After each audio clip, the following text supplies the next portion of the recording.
Kellemes napot kívánok mindenkinek, ez az Andrews City Life szokásos hétfői tartalma, ahol együtt építjük föl az európai stílusú Flora városát. Habár ez a sorozat már kifutóban van, de azért mindenképpen szerettem volna még megmutatni az új kiegészítőnek az épületeit, hiszen a Modern Architecture és az Urban Promenade hozott pár változást a játékban, úgyhogy most nézzük meg először is ezeket. A tervem az lenne, mivel itt egyre jobban szaporodnak a házak, és még ide egy pár lakóépületet be is fogok építeni, hogy szeretnék egy olyan kelet-nyugat irányú villamost, amely Saturnustól a Vulcanusig fog menni, és ennek megfelelően ide egy teljesen új negyedet raknék. Az eredeti tervek szerint ide egy kertvárosi negyedet raktam volna, de most úgy gondolom, hogy jobb lenne, hogyha inkább az Urban Promenades épületeit építeném meg, mert azok is nagyon szépen el fognak itt férni. Ráadásul, mivel sík a terep, ezért könnyebben is lehet majd ezeket megépíteni, úgyhogy kezdjünk akkor az Urban Promenades-nek az épületeivel.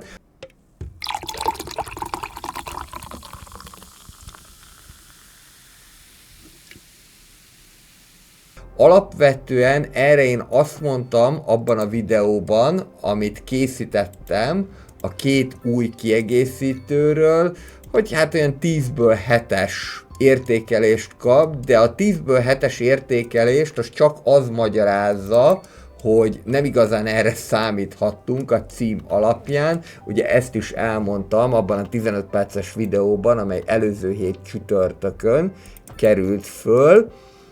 Úgyhogy egyébként az épületek az Urban Promenades-nél azok gyönyörűek és nagyon jól passzolnak is a városképbe, úgyhogy ennek megfelelően arra gondoltam, hogy akkor most építsük ezeket. Nem biztos, hogy ilyen piciket szeretnék, lát, hogy ezeket le is lehet itt csökkenteni, és akkor nagyobb helyünk van ezeknek a megépítésére, és a villamos, az új vonal, az majd valahol itt fog bejönni. Ezt majd még kigondolom, hogy hogyan legyen. Na, akkor nézzük is ezeket az Urban Promenades-es házakat. Igazából rá lehet borítani az egészre a festékes vödröt, annyi kiegészítéssel, hogy azért ide egy közbenső út el fog férni. Ahogyan egyre több ilyen épül föl, úgy csökken, mind a medium density residential, mind pedig a commercial iránti kereslet. Ide pedig akkor arra gondoltam, hogy próbáljuk meg ezt a Passage Parkot beépíteni, ráadásul rögtön kettőt is be tudunk.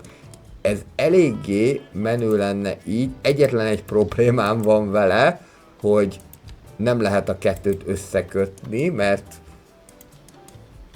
ez valami miatt nem lehetséges, de ezen tudunk segíteni, méghozzá úgy, hogy egy picit csalunk, kiterjesztjük ezeket az utakat, illetve ezeket a parkokat, és akkor úgy fog kinézni, mintha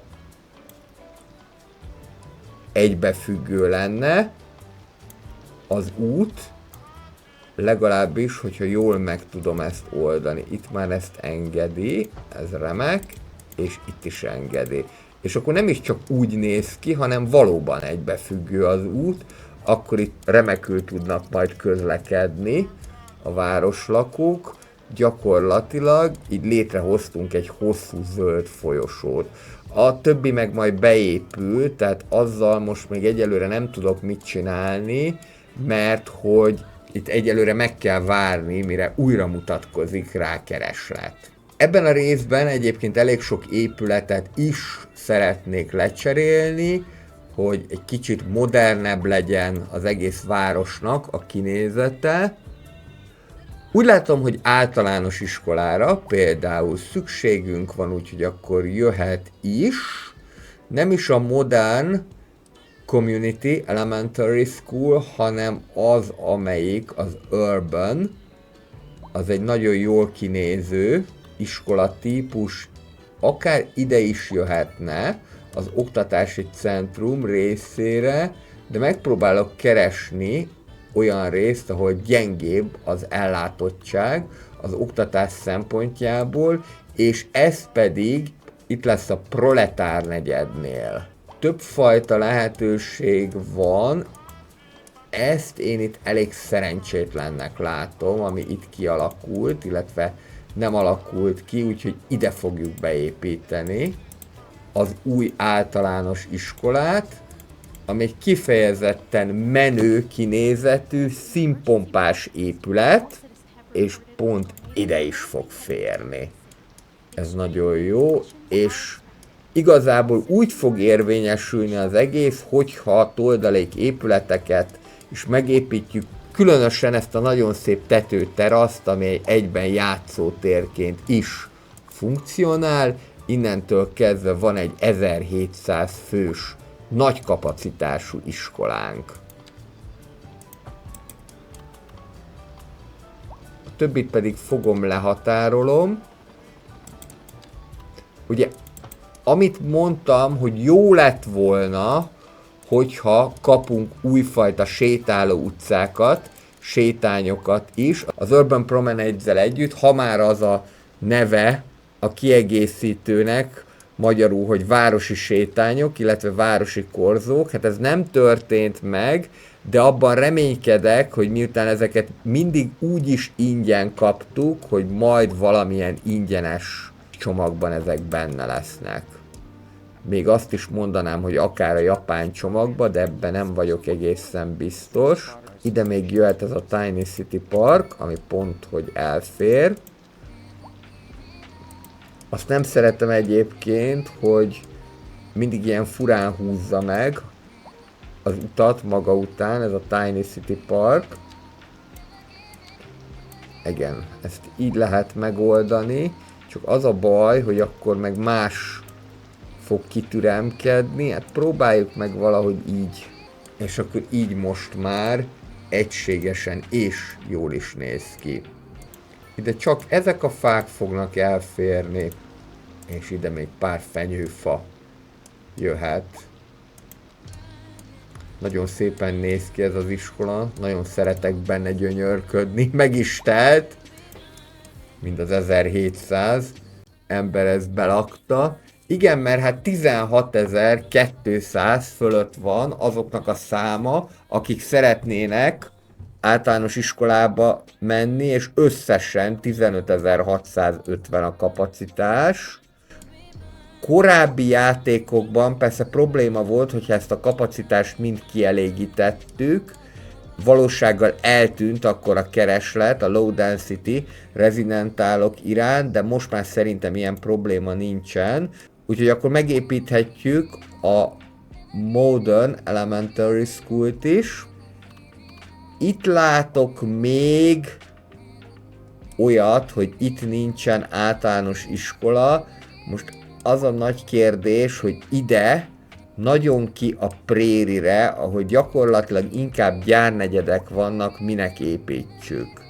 Szerintem ennek nem lenne értelme, viszont itt, amely szintén inkább egy ilyen proletárosabb negyed, ez a kicsi modern iskola, ez nagyon jól el fog férni.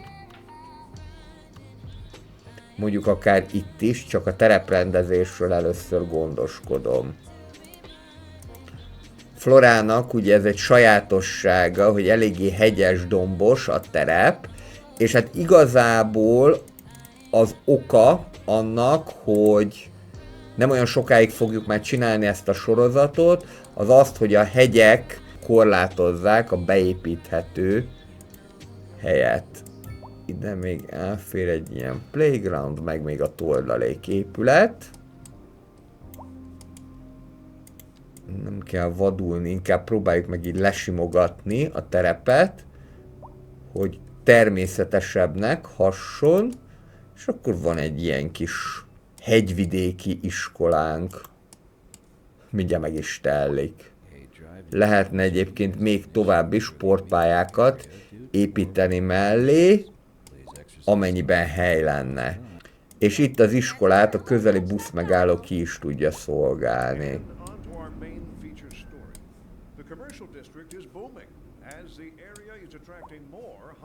Úgy látom, már bementek a suliba is.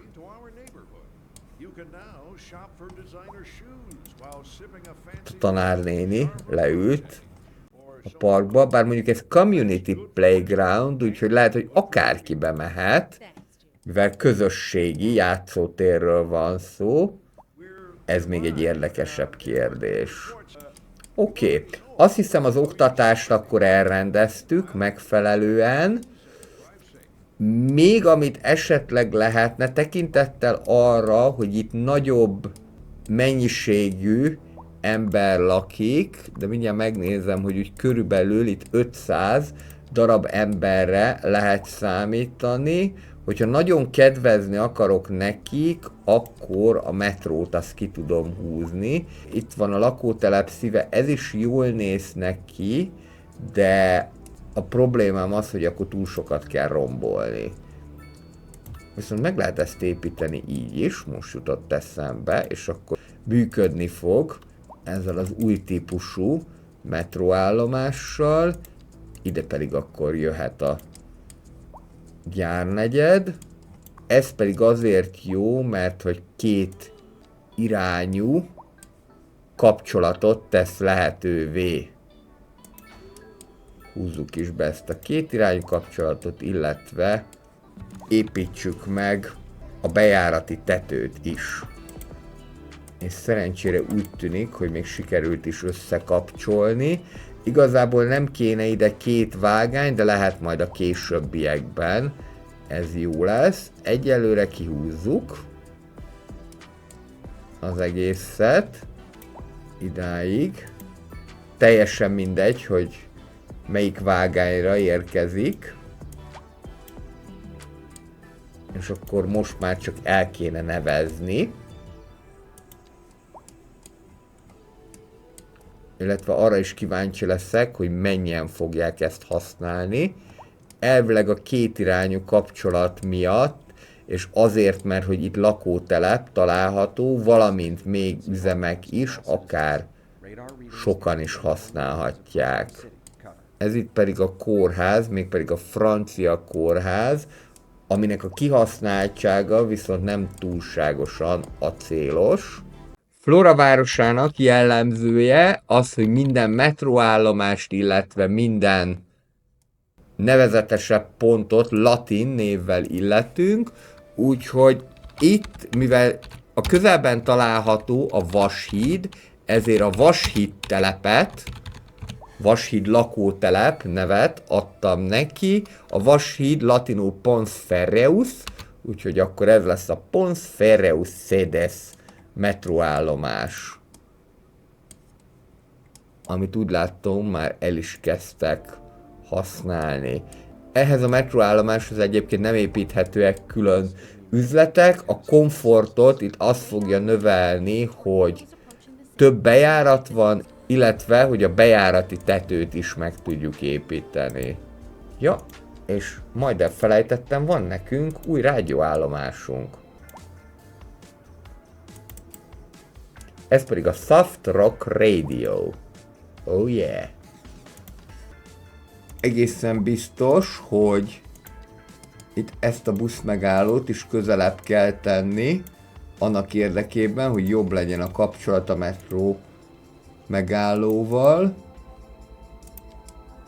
Itt mondjuk pont csak egyirányú közlekedése van ennek a busznak, de igazából így is jó lesz, mert akkor át fognak tudni szállni a metróra. Nézzük meg, akkor itt mit sikerült alkotni.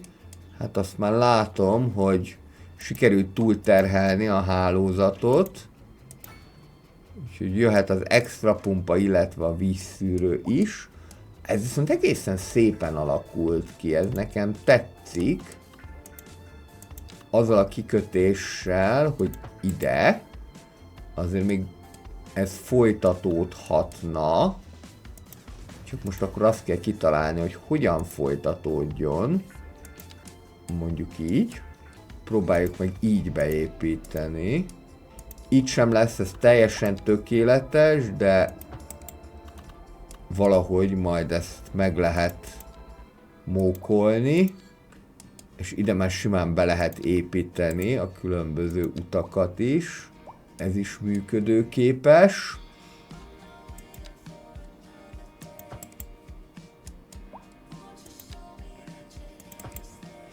És akkor jöhet a Mix Residentálok építésének második üteme.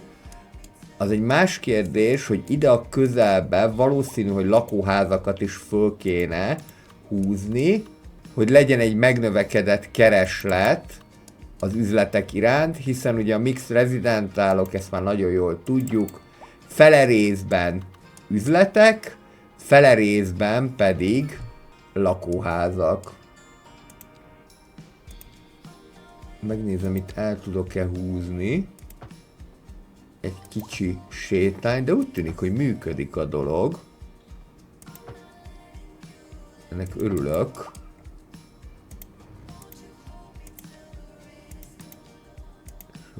Ide a háttérbe még nyugodtan be lehet rakni fenyőfákat, hogy egy igazi jó kis zöld negyedet építsünk föl. Itt vagyunk Saturnus negyednek a szélén, és úgy látom, hogy ide nem feltétlenül a vagyonosabb emberek költöznek. Építsünk be akkor pár angol típusú épületet, és ezekből is a nagyobb méretű medium housing jöhet. Ez a 6x6-os. Mondjuk pont csak 5x6-os lenne, az nem annyira jó nekünk. De megpróbálhatjuk ezt is megmókolni. Mennyire tudjuk, de nem engedi magát.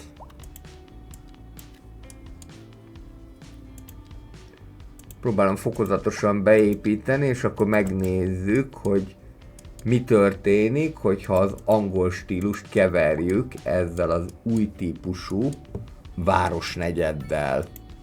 Nem igazán mondanám lakónegyednek, hiszen nem csak lakónegyedekről van szó, hanem lakások és üzletek együtt. Ide még majd jöhet egy park, amivel egy kicsit feloldjuk ezt a részt. Hogyha nem lenne itt ez a körforgalom, akkor pont ez a skatepark, ez elférne. De nekem ez a körforgalom ez annyira tetszik, hogy nem fogom arrébb rakni, viszont megnézzük, hogy hát ha a Move It móddal tudunk valamit kezdeni. Megépítenie nekem úgy, ahogyan kell. És úgy tűnik, hogy egyelőre nem problémázik azon, hogy nem teljesen az út mellett található. Még egy picikét visszahúzom, illetve ezt is itt vissza lehet húzni. Igen. Na pontosan erről van szó.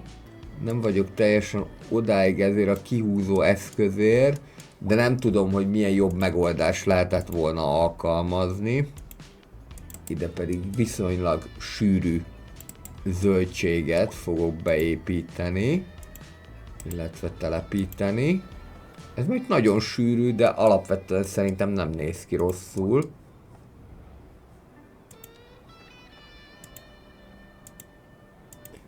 Folyamatosan tanulom ki én is ezeket, illetve folyamatosan próbálgatom, hogy hogyan lehet minél változatosabban építkezni ezekkel a zöld növényekkel. Mint mondtam, csak a fantázia szab határt ennek. Most próbálom ezt minél zöldebbre, minél természetközelibre megcsinálni. Nagyon jó ötlet volt egyébként, hogy ezeket a zöldtetős házakat választották. Így a kettő kiegészítő igazából jól ki is egészíti egymás, már abban az értelemben, hogy a Modern Architect az a beton vonalat viszi, mint ahogyan már lehetett is ezt látni, míg az Urban Promenades pedig próbál minél több zöldet csempészni ebbe a városba. És ez ugye nekem is ad egy inspirációt, illetve egy ösztönzést arra, hogy én is minél szebben próbáljak meg építkezni. Ezt még le lehet venni akár teljesen sövényesre is. És akkor így nagyszerűen ki lehet ezeket a közöket tölteni. Egyetlen egy problémám van, csak a megnevezéssel, hogy jobb lenne, ha nem az 1, 2, 3 megnevezést adnák sok esetben, hanem rendesen adnának nekik egy jobban megkülönböztethető nevet, mert amikor szeretnék így egységesen építkezni, mint például most is, akkor kicsit nehézkes ezt megtalálni. De ez mondjuk talán egy kisebb probléma, meg egyébként a játék összesített értékelésében is látszik, hogy a különböző ingyenes Content Creator packek, de még a fizetős Content Creator packek is jót tettek neki, hiszen most már 53%-on található az összes és a legutóbbi értékelés is. Ennek itt elvileg be kéne épülni, gyakorlatilag lehet, hogy azért nem fog, mert hogy itt nincsen elég közel az úthoz. Ebben az esetben akkor ezen úgy tudunk segíteni, hogy használjuk a Plot the Growables modot. Nekem egy 3x3-as Urban Promenades épület kéne, és itt kéne megtalálni a megfelelő irányt. Próbáljunk meg egy ilyet. Nem igazán egységes, de szerintem azért el fog ez menni így is. Aztán majd úgyis meglátjuk, mi lesz belőle. Jöhetnek még épületek. Ezek már a nagyobb típusú Urban Promenades házak lesznek. Egészen biztos, hogy valahova szeretném ezt az új típusú parkot, ezt a Community City Parkot is beépíteni, de ez akkora nagy, hogy maximum ide fog elférni.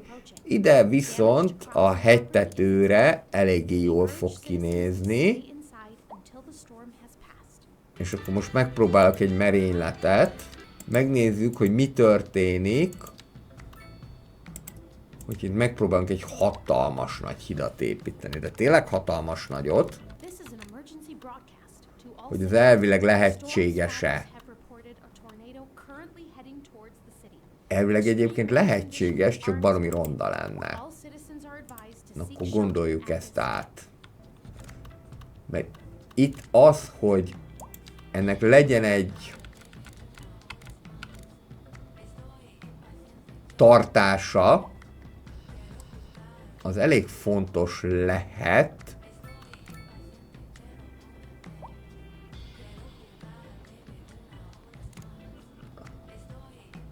De próbáljuk akkor ezt így elemenként megépíteni. Illetve lehet, hogy nem is itt kéne, hogy elmenjen. Ehhez mondjuk, ha ezt az utat itt átpasszintom, akkor a dolog az működni fog. A busznak az útvonalát az pillanatok alatt meg lehet változtatni.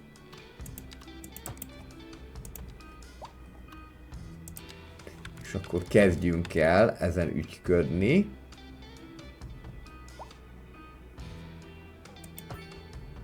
Itt ennek egy mixed housing áldozatául esik, de ez nem probléma.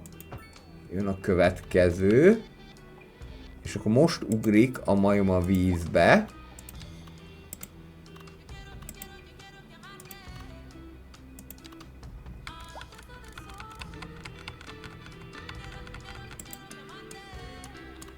Mert már ez félig meg van építve, viszont most az kéne nekem, hogy valahogyan át tudjunk jutni a túlpartra.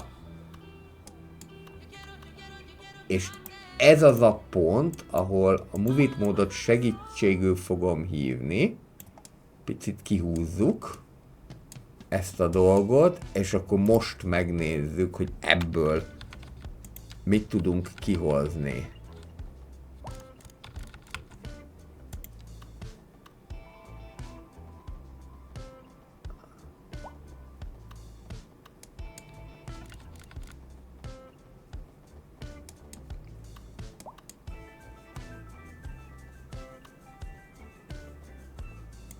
Elvileg ezt el lehet itt kanyarintani.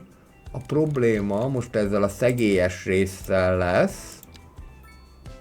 De úgy tűnik, hogy ha én ezt nagyon akarom, akkor ez kapcsolódik is. Jó. Azt mondom, hogy majdnem jó.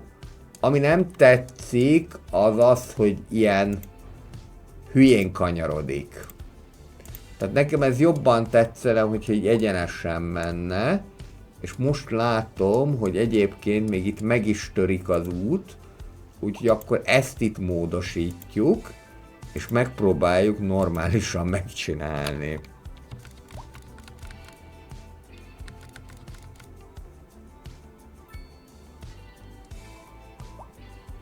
Igen, ugye az a baj, hogy mindig valamelyik boltív nem tetszik neki. Viszont akkor megpróbáljuk úgy, hogy elmegy ez így normába. Hány méter? Ez 85 méter magas, és innentől kezdve megint átváltunk erre a boltíves módszerre, ami egyébként menni fog. Itt ezt a nagyon pici gyalogutat kell eltakarítani, vagy ösvényt, kinek hogy tetszik.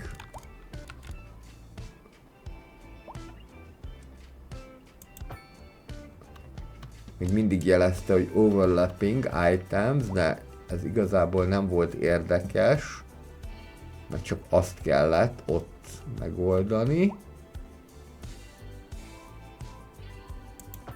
És akkor remélhetőleg ez most, ha jól látom, akkor úgy nagyjából egyenes.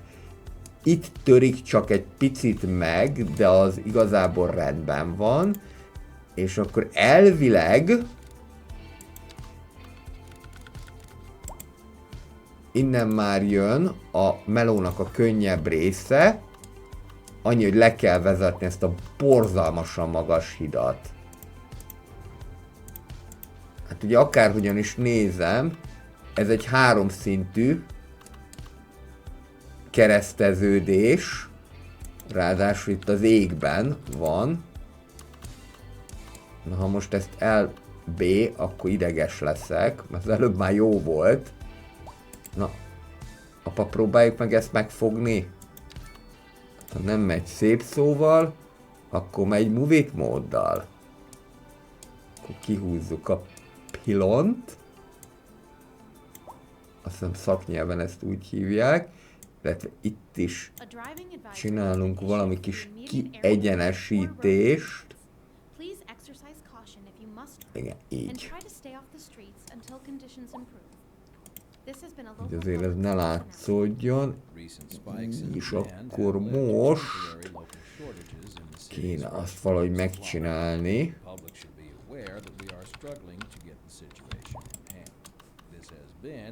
Ezt le tudjuk szedni, de még mindig nem jó. Nyomogatom itt lázasan a page up és a page down gombokat.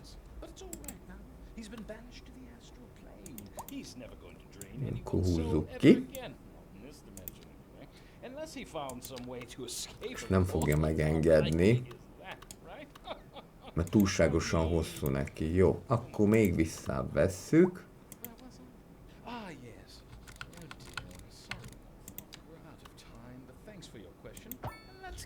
És akkor most már így akár jó is lehet, és Move It mód nélkül jó.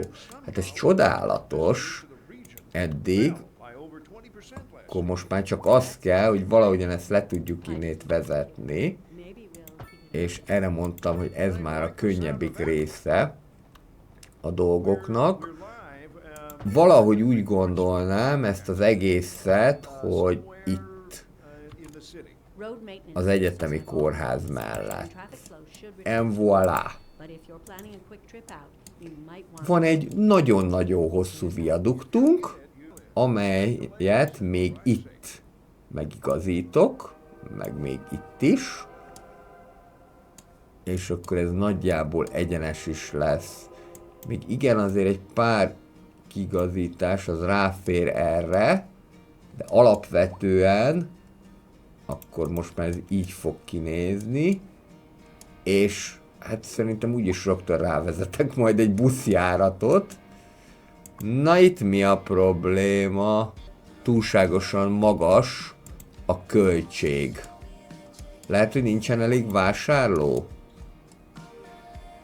Mert akkor megpróbáljuk, hogy még pár épületet beépíteni.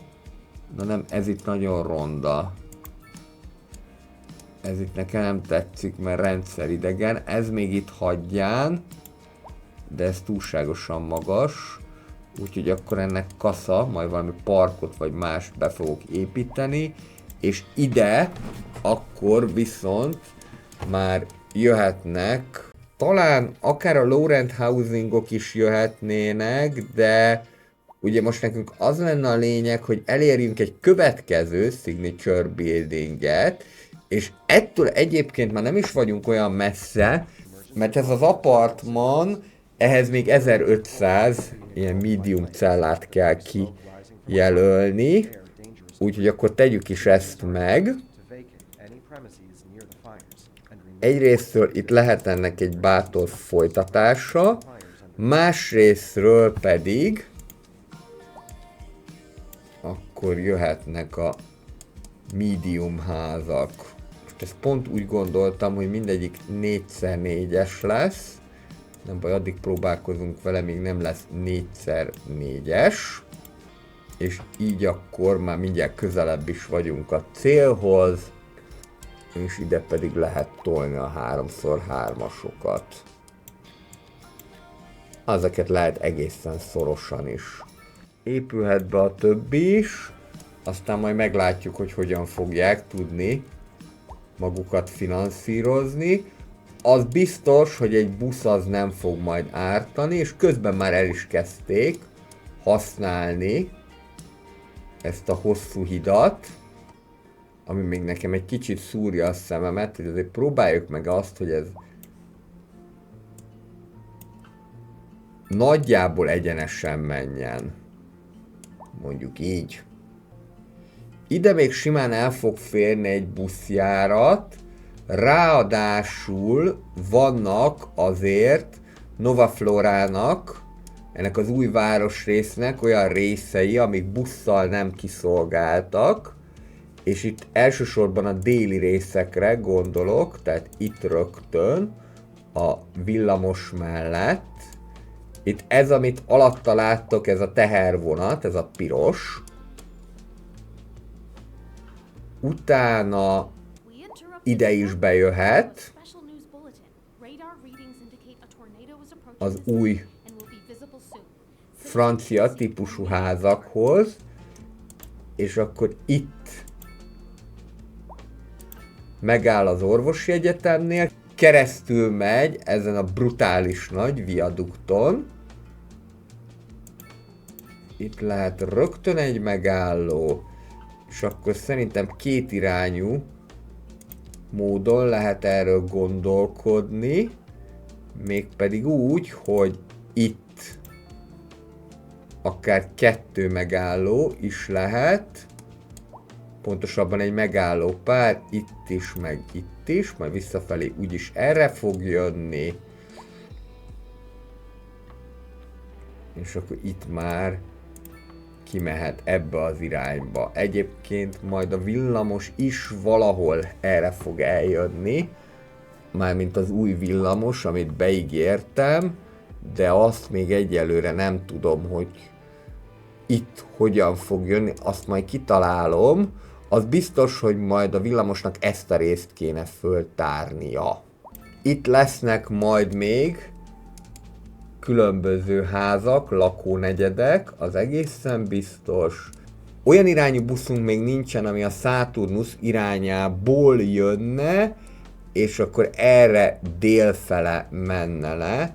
Akár, hogyha nagyon merészen gondolkodok erről, akár a reptérig is ki lehetne vinni, és akkor ilyenkor villan föl az embernek a villanykört, hogy végül is miért is ne.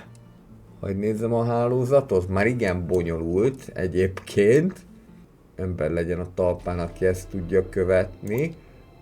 Az biztos, hogy itt az átszállási kapcsolat miatt a 6-os A busszal majd kelleni fog egy megálló. És akkor erre tudunk majd eljönni, igen. Aztán csak én ne tévedjek. Itt jövünk végig,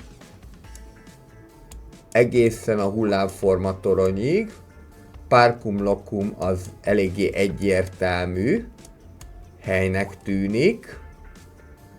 És most arra gondoltam, hogy ami szintén nem kiszolgált busszal, az itt a parti rész. Szerintem most azt fogom csinálni, hogy megpróbálkozom azzal, hogy ezt újra kétirányúvá teszem, vagy ami még inkább működhet, ne esetleg az, hogy sétáló utcával, de maradjunk egyelőre a kétirányúságnál. Mert ezt annak idején pont a forgalomcsillapítás miatt tettem egyirányúvá, de most talán ennek már kevesebb relevanciája van, tekintettel arra, hogy azért közben sikerült egy pár új metróvonalat átadni. Itt jöhet le a partmenti házaknál, illetve itt is van még busszal nem kiszolgált terület, valamint itt találhatóak a Waterfront House-ok. Ha jól látom, valószínűleg a jégeső az elverte ezeket, ja, de egy kattintással újjá lehet építeni. Akkor nem is kell nekem lerombolni ezeket a parkolókat. Hú, hát is erről nem is volt szó. A jégeső, vagy lehet, hogy a tornádó, szerintem ez inkább a tornádó volt, tönkretette a villamosgarást is.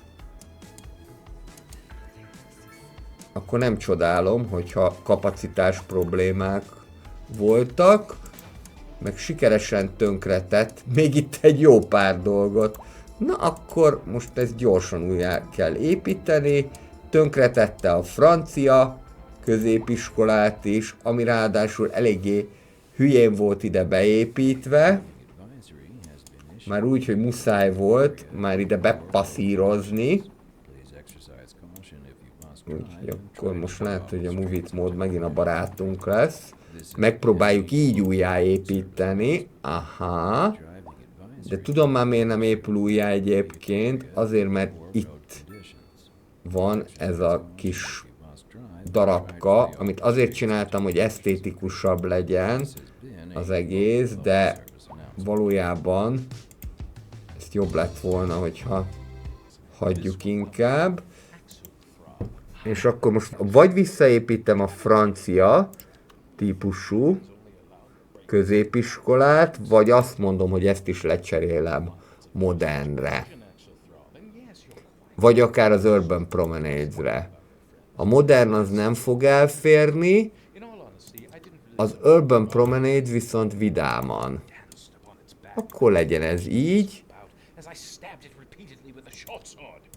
Tudunk konditermet építeni, illetve még ki is tudjuk terjeszteni. Jó, szerintem egyébként jobban is néz ki, mint a francia típusú. Még ezt is lerombolta itt, akkor gondolom, hogy a tornádó lehetett, mert a jégeső nem okoz ekkora károkat. Jó, akkor vissza a busz építéséhez. mármint a buszvonal kijelöléséhez, ugye előbb kell megépíteni a megállókat, és utána lehet kijelölni ezt az egészet. Szerintem akkor mindenképpen be fogok építeni ide egy kicsi buszállomást, ide fog elférni a vasút mellé, és akkor teljesen idáig kijöhet a busz. Aztán majd meglátjuk, hogy hogyan használják. Ez mindig egy érdekes kérdés. Na most, hogyha idáig eljövünk, akkor majd a másik érdekesebb kérdés, hogy hogyan fog ezt tudni fölmenni erre a hídra, de szerintem ezt a program automatán meg fogja oldani, illetve ezen lehet segíteni úgy is, hogyha ide beépítek egy ilyen kanyarulatot.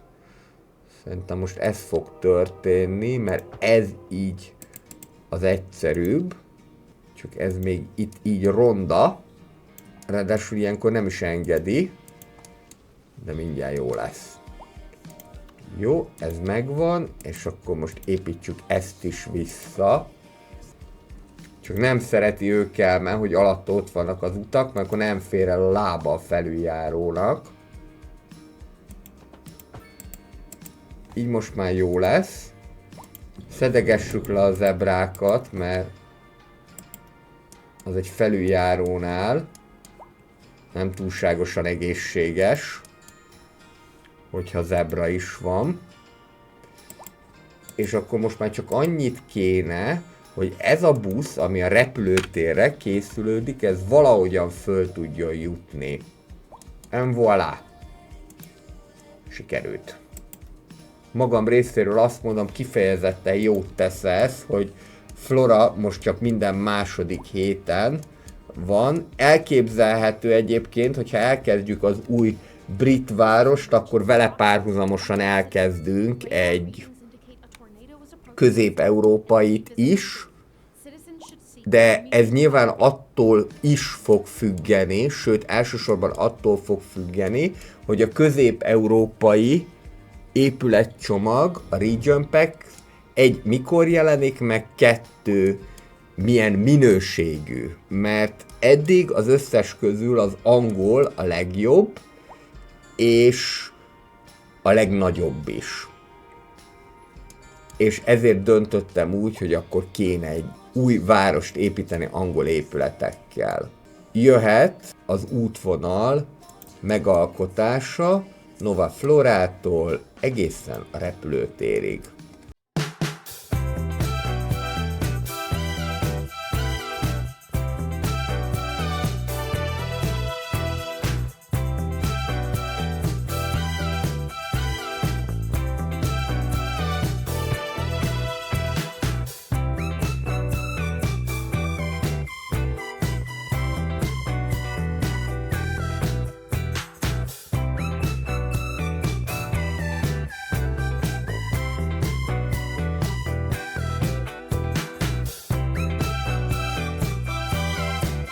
Az új busz tehát a 9-es A nevet fogja viselni, amely Nova Florától egészen a repülőtérig fog menni, mégpedig úgy, hogy a Parcum Locum központi megállót, csomópontot is útba ejti. Még annyi kiegészítés van ezzel kapcsolatosan, egyrészt jól elsötétítjük, hogy lehessen látni, hogy merre is megy pontosan az útvonala. Másrésztről, mivel itt kimegy, ezért itt lehet ezt egyszerűsíteni, ezt az útvonalat, mégpedig úgy, hogy meg lehet azt csinálni, hogy itt errefele jöjjön el a busznak az útvonala, és elvileg már ezt fognia is kellett volna. Gyakorlatilag azért nem fogja, mert hogy a program az úgy van ám beállítva, hogy szereti elkerülni a sétáló utcákat a busz. Tehát ha lehet, akkor arra nem fog menni, még akkor sem, hogyha jelentősen hosszabban tud így eljutni. De ugye itt sétáló utca van, mert Ez egy koncepció része volt, hogy Flora városban létrehozunk egy olyan sétáló utcát, ami az egész várost átíveli. Úgyhogy ennek megfelelően ezt most meg is hosszabbítom. És szerintem ez nyugodtan mehet így lejjebb, és még tovább egyenesen. Van egy olyan elképzelésem, hogyha esetleg egyszer megjelenik majd egy olyan kiegészítő, mint amilyen a Parklife, a City Skylines 1-ben, akkor ide akár egy nemzeti parkot is föl lehet majd építeni. Illetve gondolkodok rajta, hogy esetleg majd a későbbiekben, hogy a jelenlegi eszközökkel majd hogyan lehetne ilyet csinálni. Nézzük, megindultak-e a 9-es A buszok. Úgy látom, hogy igen, és ráadásul rengetegen használják már most. Rögtön az érre is ugrott a 9-es A-nak a kihasználtsága, 14%-kal, 24 busz és 37 megálló. Mondjuk elég forgalmas helyeken megy át, az is igaz. És úgy tűnik, hogy a repülőtéren is várakoznak erre a buszra, ez nagyon jó. Akkor ez már egy indokot ad arra, hogy én ezt kibővítsem, kiegészítsem különböző üzletekkel, meg a későbbiekben majd még több busznak is fog ez helyet adni.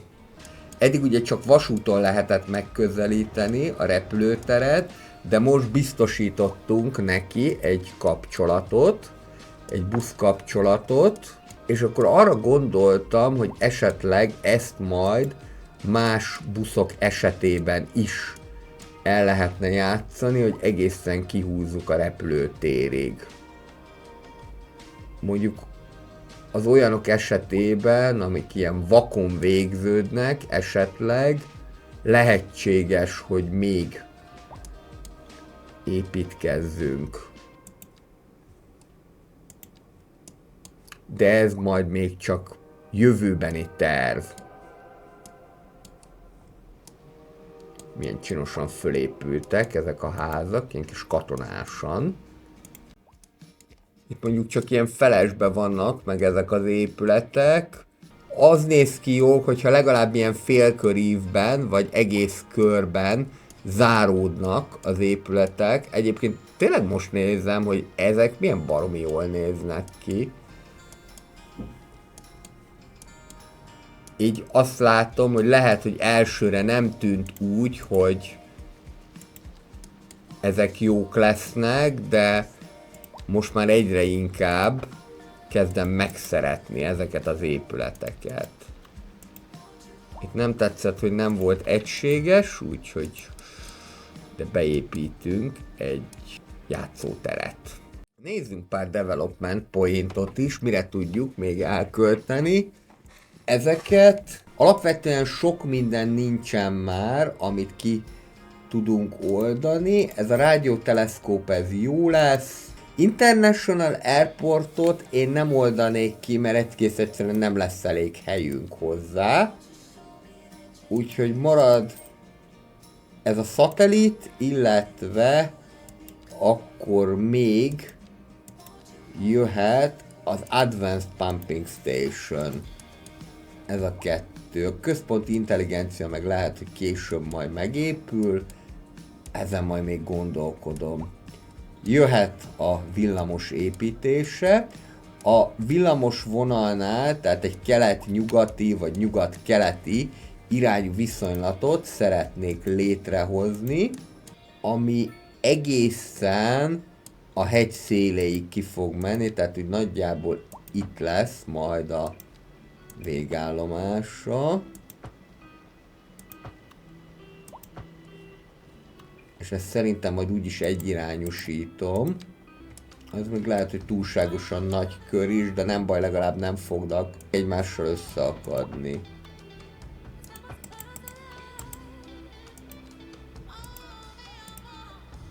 De brutál ronda itt ez a rengeteg zebra. Ezeket levesszük. És akkor így fog menni. Itt ez az egyes villamos vonala, itt közösködnek egy megálló erejéig, majd pedig jövünk itt tovább, és ez a rész eddig villamossal nem kiszolgált, meg egyáltalán semmilyen közösségi közlekedéssel, úgyhogy jöhetünk erre, és innentől kezdve pedig akkor tovább lehet ezt vezetni. Itt mindenképpen egy nagyobb forgalomra számíthatunk, csak az a baj egyébként, hogy pont a nagy forgalom miatt majd kiderül, hogy mennyire fog tudni haladni. Közben megvan, merre akartam én ezt építeni, hát keresztül a Minerva Vesperán. Nem mindenhol fogom tudni kiszélesíteni az utat, de azért próbálkozom vele, ahol csak lehet. Itt viszont egészen biztos, hogy valamilyen alternatív megoldás kell, mert itt régebben is tumultos volt, plusz rá is vannak dőlve a fák az útra, hogy valahogyan ráépültek, ezt már hagyjuk, hogy miért. Itt van a nagy buszpályaudvar, és akkor itt tudnánk majd tovább menni, és az lenne a cél, hogy ide is, a Proletarisbe is valahogyan beszemtelenkedjünk, ami nem feltétlenül egy könnyű feladat, de majd mindjárt kiderül, hogy ezt hogyan tudjuk megvalósítani. Egészen biztos, hogy ezt itt ki kell bővíteni, még ha ilyen kurtán furcsán, akkor is. Itt ezt az utat simán ki lehet innét pucolni, itt el tud majd menni valahogyan a villamos, és az is biztos, hogy itt ezeket a krematóriumokat, ezzel kell majd valamit kezdeni. Szerintem ezek, mivel most már nincsen annyi halottunk, a toldalék épületek nyugodtan lerombolhatóak. Ha későbbiekben mégiscsak szükségünk lenne valamire, akkor majd azt megoldjuk. Még arra is gondoltam, hogy lehet, hogy itt kéne majd átbújtatni ezt a villamost, de ez mindjárt majd a gyakorlatban úgy is ki fog derülni, hogy mit lehet ezzel kezdeni. Ugye itt fog majd bejönni, mert máshol nem igazán tud, bár az talán még jobb lenne, hogyha itt is lehetne építeni, csak ugye az a probléma, hogy az ilyen közöknél az alley-re nem lehet villamos vonalat építeni, tehát a minimális feltétele ennek egy kétirányú utca. Ami lehet egyirányú is, de a szélessége legyen legalább akkora, mint a kétirányújé. Közben itt a kettesek nagyban rajzanak ki. Itt a switchcom mellett. Bővítsük ezt itt tovább. Csak bővíteném.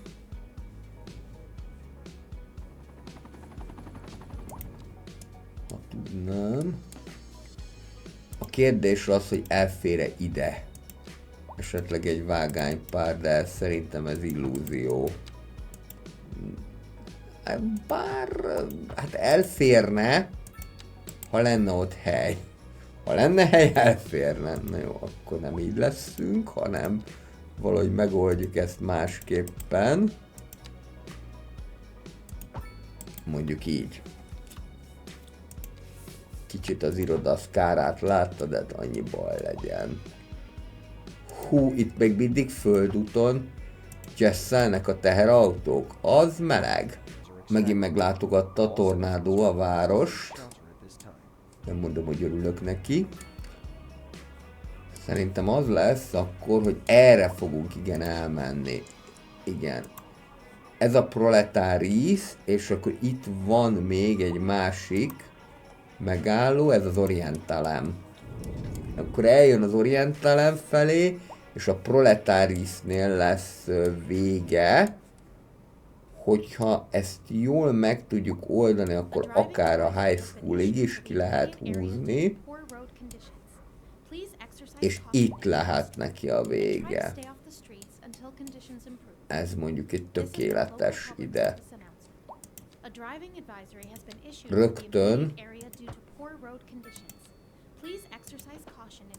egy irányúra építem meg a villamos véget. Biztos, hogy kellenek ide majd még parkolók is. Hát ez most egy olyan villamos lesz, ami jelentős mértékben az úttal együtt fog futni, vagyis nem elkülönített pályán. Aztán majd meglátjuk, hogy ez hogyan fog így működni, de reméljük a legjobbakat. Itt ráadásul még busz is van, de nem probléma. Na most ez itt egy kritikus pont, hogy hogyan tudjuk ezt átbújtatni. Szerintem jobb, hogyha itt az alagutat fogjuk választani, és egy elég hosszú alagutat. Látom, a kettesnek már nem tetszik, ami történik. Egy kicsit áthelyezzük ezt a megállót.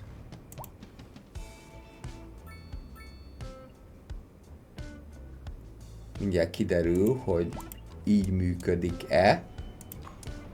Ha tovább megy, akkor működik. Menjél tovább. Oké. Jó. Igen, néha megállók áthelyezés az csodát tud tenni. Na szóval a kettessel nem lesz kapcsolata ennek a villamosnak, kivéve akkor, hogyha korán fölhozom az aluljáróból, és beépítek egy felüljárót. De először inkább csak próbáljuk meg ezt itt elhozni, hogy egyáltalán ez működőképes-e. Mert ugye az a baj, hogy a rámpának is elég hosszúnak kell ám lennie, de hogyha ez így nem megy, akkor meg lehet trükközni. Mégpedig úgy, hogy itt. És akkor keresztül megyünk az egész switchkon alatt. Itt már följövünk. Itt lesz egy közbenső megálló a switchkonnak. És akkor innentől már egyenesen megyünk. Viszont amit semmiképpen nem csinálnék, az az, hogy itt szintben keresztezném ezt a nagyon forgalmas utat. Az csacskaság lenne. És megyünk tovább. Itt alapvetően el tudunk jönni, sőt, még ezeket is meg lehet itt szüntetni. Itt majd ezzel az úttal kell valamit kitalálni. Viszont itt ez már így egyenesen abszolút működőképes lesz. És akkor most valahogyan rá kéne találnunk itt a Minerva Vespernek a főútjára. Itt van a metró megálló. Hogyha azt megcsináljuk, hogy ezt a kettőt így arrébb helyezzük, akkor ez akár működhet is. És úgy tűnik, hogy majdnem működik is. Az egységességnek így annyi. Tehát reméljük, hogy még így is jó lesz. Igen, minél több ilyen rendszer van, amihez hozzá kell nyúlni, annál problémásabb a dolog. Itt ez pont jó lesz, hogy nem tudtuk átépíteni, majd a megállónak. Aha, ahogyan azt meg lehetett jósolni, hogyha két irányúvá teszem az utat, akkor már probléma is van belőle. De azért úgy látom, hogy még elmennek, viszont van nekem egy olyan buszom, amit abszolút nem használnak, és ez pedig ez a BR Regional Bus, úgyhogy ezt itt és most megszüntettük, illetve valószínűleg, hogy a két körjárat a 0A és a 0B-nek is kasza lesz. Mert hogy most már vannak olyan járatok, amelyek ezt pótlóagosan megteszik, úgyhogy akkor hello körjáratok, és a többi pedig el fogja tudni vinni így is a szerepüket. Itt megyünk tovább, és itt tulajdonképpen már teljesen egyértelmű lenne az út. Igen. Mert ezen keresztül kell nekünk itt menni. Viszont akkor, hogyha kérhetem, akkor legalább úgy menjünk, hogy középen. Hogy ne gátolják a villamost. Szerencsére az úthálózat azért eléggé jó. Itt keresztezzük a másik villamost, és akkor nekünk ide kell eljutni. Itt van még egy rész, amit itt be kéne építeni, az a baj, hogy túlságosan éles a kanyar, de ezen is lehet ám segíteni, ha megengedi a game, és megengedte. Mondom, hogy ebből a szempontból ez már nagyon kis profi játék, ebből a szempontból is. És tulajdonképpen megvan a teljes villamos vonalunk, most már akkor csak a kijelölés hiányzik, valamint arra gondolok, hogy itt sorba jöhetnek majd az Urban Promenades-es házak, hiszen bőven lesz közlekedési eszköz, ami ki tudja ezt szolgálni. Ide jöhet még egy megálló. Igen, jó lenne, hogyha profibb megállókkal rendelkeznének a villamosok. Lennének a villamossal kapcsolatos fejlesztések is. Itt át tudnak szállni a 4-esre. Ezt is megcsinálom normálisan. Ide még ehhez a nagy futballpályához beépítek egy megállót, és akkor még itt is hiányzik neki valami, egy meg még egy. Lehet, hogy itt is jobb lenne a középperonos megoldás, sőt ide nem is kell, mert itt van már a Sycamore Streetnél egy megálló, akkor azt oda be lehet építeni. Csak annyi, hogy picikét toljuk már hátrébb. Itt vagyunk már a következő részen, akkor mégiscsak középperonosan fogom ezt megépíteni. És akkor lehet, hogy nem is jó, hogyha ez így ki tud jönni az út szélére, ja, de a parkoló miatt nem engedi. Akkor parkoló arrébb húz. És meg is van oldva a dolog. Akkor ez most végig egy középperonos villamos lesz. Ez egy fontos megálló lesz, mert itt találkozik a metróval. Ide mindenképpen beépítenék egy megállópárt, mert itt van egy nagyobb parkoló is, valamint a nagy buszállomás is. Majd lehet, hogy valami felüljáróval ezt ide vezetjük, ezt még nem tudom. Itt van ez a nagy alagút, és akkor már itt vagyunk. Puskázok az Orientalem Cauquidesbe, amit a helyiek csak Orientalemnek neveznek. Ide jöhet még egy megálló, és ide még egy. A metró közelébe is egy, és akkor itt a vége.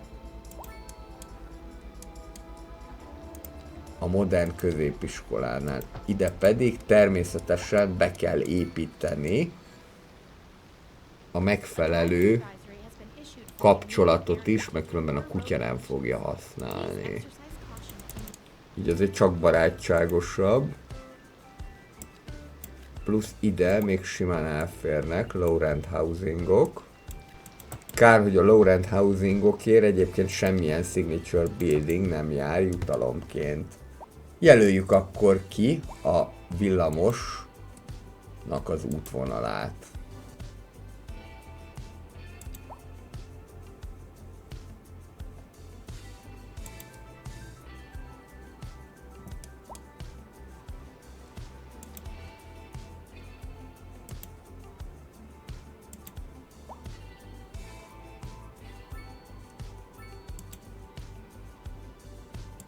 Ez már az 5-ös számú villamos vonal, még csak az 5-ös. Azt hittem már sokkal több van. Maradjunk a sárga színvilágnál. Egy picit sötétebb sárgát gondolok neki. És mindjárt meglátjuk, hogy lesz-e elég villamos. Ha nem, akkor van nekünk ez a kicsi dipónk, ami egy letölthető összet, de szerintem nagyon hasznos. 8 darab villamos tesz lehetővé, és nem fejleszthető. Ezekből a kicsi villamos dipókból nagyon sok van, például Prágában is. Na, már meg is indultak, és akkor mindjárt látjuk, mennyien fogják használni. Közben itt dekorálok, illetve van még egy megálló, amit be kell nekem építeni. Ez pedig itt található a másik részén a Saturnusnak.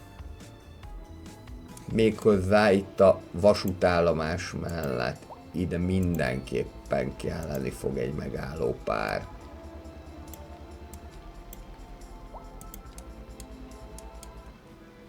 Mert hogy itt ahogyan leszállnak a vonatról, úgy tudnak majd átszállni a villamosra. És akkor lehet, hogy ezzel összefüggésben még a buszok is kapnak egy megállópárt. Ráadásul több busz is közlekedik. Ugye ez a titka az egésznek, hogy sokan használják a villamosaidat, illetve a buszaidat, hogy minél több átszállási kapcsolat van. Ez milyen baromi jól néz ki ez az angol ház. Csak az a baj, hogy itt nem tudtam ezt a 6x6-osat kialakítani. De akkor lehet, hogy ide beépítek egy parkolót, mert az amúgy is ráfér itt a jó népre. Még ha csak egy ilyen kicsi is, de legalább fogják használni.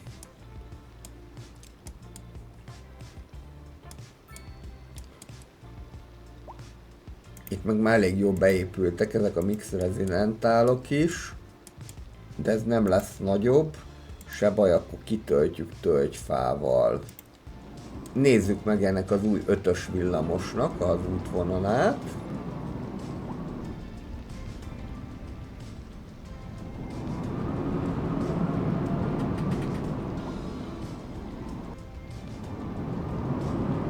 Én mindig szeretem ellenőrizni, hogy végig megye.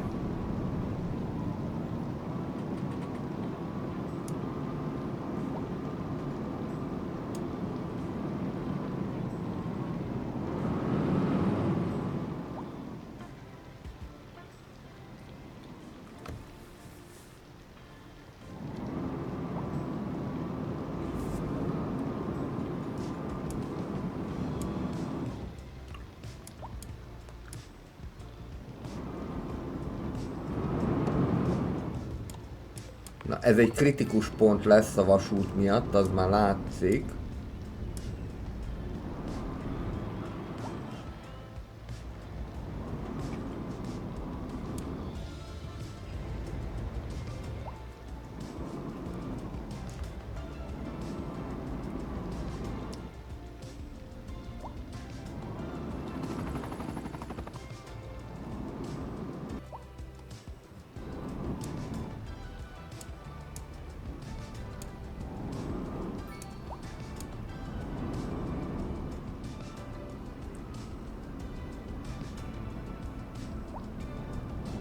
Nem mondom, hogy olyan sokan használnák, de hát ha nem használják olyan nagyon sokan, akkor majd ezen segítünk, meghosszabbítjuk Bicskéig a Felcsúti vasutat. Na most itt vagyunk a metró állomásnál, ajjajajajaj, ebből már látszott, hogy balhé lesz. Akkor ez azt fogja jelenteni, hogy közelebb kell ezt rakni, mert csak így fog működni, különben eltűnik. Na megvárunk egy következőt. Egyáltalán van elegendő. Az 5-öst, az 10 darab villamos szolgálja ki. Tehát az azt jelenti, hogy a teljes kicsi depónak a kapacitása rámegy plusz még 2 villamos. De ezen már többen utaznak, szerencsére.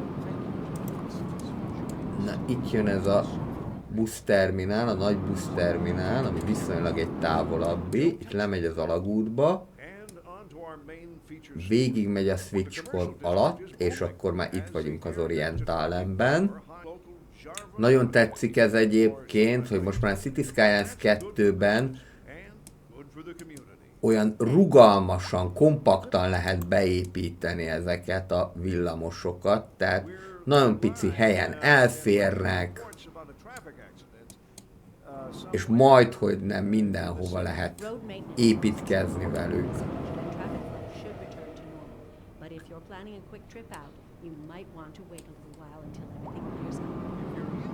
Úgy tűnik, hogy visszafelé már többen használják, sőt, itt már kifejezetten sokan.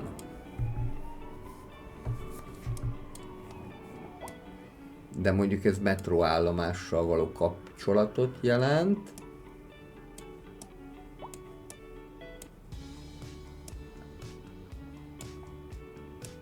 Itt egy valaki szállt le.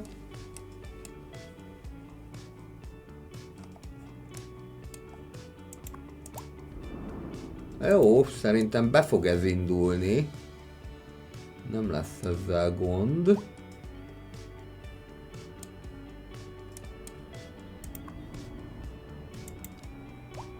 Itt vagyunk a Magnolia Belmont metróállomásnál, és akkor most már megyünk keresztül Minerva Vesperen.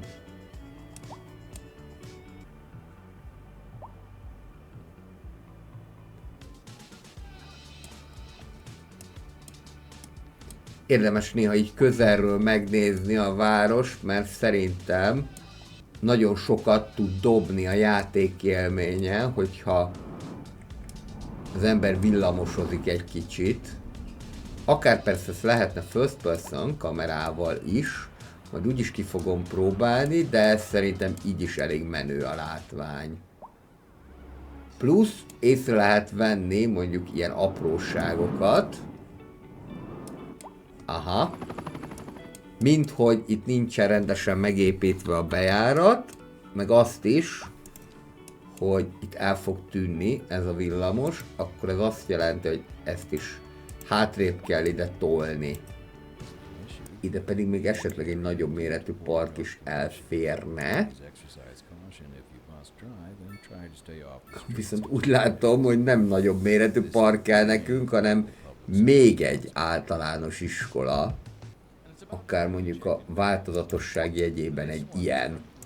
Ebben egyébként egyértelműen előzi a City Skylines 2, a City Skylines 1-et, hogy tudniillik a készítők jó érzékkel ideje korán fölismerték azt, hogy az a jó, hogyha ezekből a közintézményekből is minél nagyobb változatosság van.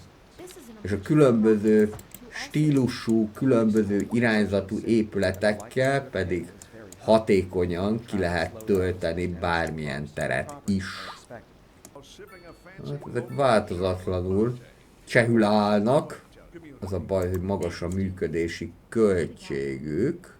Miket árulnak? Piákat elsősorban. Mi lenne, ha olcsóbbá tennénk a piákat? Mondjuk tételezzük azt fel, hogy lecsökkentem az üdítő italoknak és a piáknak az adóját. Ja, hogy neked az a problémád, így már kezdem érteni, hogy egyáltalán nem is gyártotok ebből, és ezért nem tudtok behozni. Akkor ez egy érdekesebb helyzet. Gyakorlatilag nincsen olyan, aki ilyet gyártana. Akkor most ránézzünk, hogy hoznak-e be. Itt például hoznak be, ide meg még tudunk is egy-két raktárat építeni, de valahogy ez itt mégsem működik jól, és ezek mind-mind üdítő italokat árulnának. Nem, itt van egy foodos, paper, és így tovább. Ez sem reális, mert nem üdítő italokat árulnak ezek, vagy nincsen külön üdítős bolt már, hanem mindent is árulnak, vegyes boltok vannak. Nézzünk még egy-két jelentősebb épületet, és akkor el is érjük a 18. szint felét. Például ugye itt van ez a Satellite Uplink, ami alapvetően növelni fogja mind a szórakoztatást, mind a internetkapacitást, mind pedig a városnak a vonzerejét. Egyetlen egyet lehet belőle építeni. Szerintem maradunk itt Kárdeában. Jelentős épület, de valahogy mégsem néz ki nagynak. Tehát ide nyugodtan el fog férni. Nem kell ezt túl tolni. És akkor még van ez a rádióteleszkóp, amit szintén le lehet rakni, és 4000 tapasztalati pontot fogunk vele szerezni.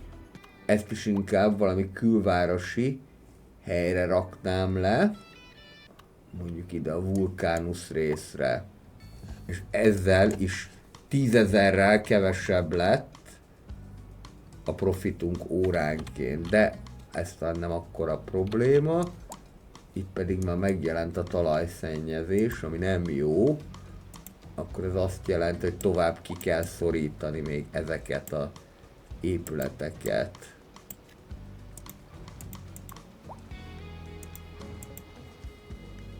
Itt a gyárakat. Ez micsoda? Ez a farma. Hát igen, ennek is van egy talajszennyező hatása. Úgyhogy lehet, hogy ezt is arrébb kéne valahova rakni. Akkor ezt kirakom a pitlibe. Nagyon a város peremére. Mondjuk úgy ide. Így akkor felszabadult most egy óriási nagy tér. És ide akkor szerintem bátran be lehet építeni még egy ilyen parkot. A nagyvárosi park az már nem férne el, de ez olyan jól néz ki, hogy simán ide a proletár negyedbe is el fog férni. És az eső csak esik, pedig ilyenkor leginkább már havat szoktunk a nyakunkba kapni. Úgy tűnik, hogy kelleni fog ez a nagy vízpumpa is. Ezt mindenképpen olyan helyre építeném, ahol nem számolhatunk nagyobb szennyezettséggel. Mondjuk ide teljesen megfelelő lesz ez. Csak ez itt egy ilyen senki földje. Ezért külön hidat nem fogok építeni, az fix. Akkor csinálunk egy kicsi lehajtót, az autópályára meg vissza egyet. És akkor elvileg meg is lennénk, csak ugye az autópálya nem továbbítja az energiát, tehát akkor így még ezt nekem be kell építeni. Valamint a vizet is oda kell vezetni. Így most már teljesen rendben vagyunk. Alapvetően a lakosság általános egészségi állapota jobb lett, a korábbi 56%-ról 62%-ra növekedett, aminek nagyon örülök. Oké, akkor nagyjából eljutottunk a 18. szint feléig.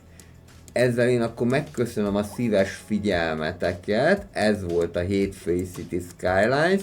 Hát vannak még itt problémák, magas működési költséggel, úgyhogy az üdítő italokkal, illetve a piákkal majd valamit kell kezdeni. Úgy első körben egyébként, amit mindenképpen meg fogok tenni, hogy ide vonzam azokat, akik alkoholt, illetve üdítő italokat akarnak gyártani, lecsökkentem nullára az adót, sőt, még egy picit támogatom is őket, mert most ezt megtehetem, és akkor majd meglátjuk, hogy mennyien fognak ide jönni, ezzel megpróbáljuk majd megmenteni ilyen cikkeket árusító épületeket, de az is lehet, hogy ez csak a szokásos módon egy bug. Ez majd kiderül. A jövő héten már az új japán stílusú épületekkel jövök. Köszönöm mindenkinek a figyelmet, és akkor találkozunk még a hét folyamán. Mindenkinek kellemes hetet kívánok, sziasztok!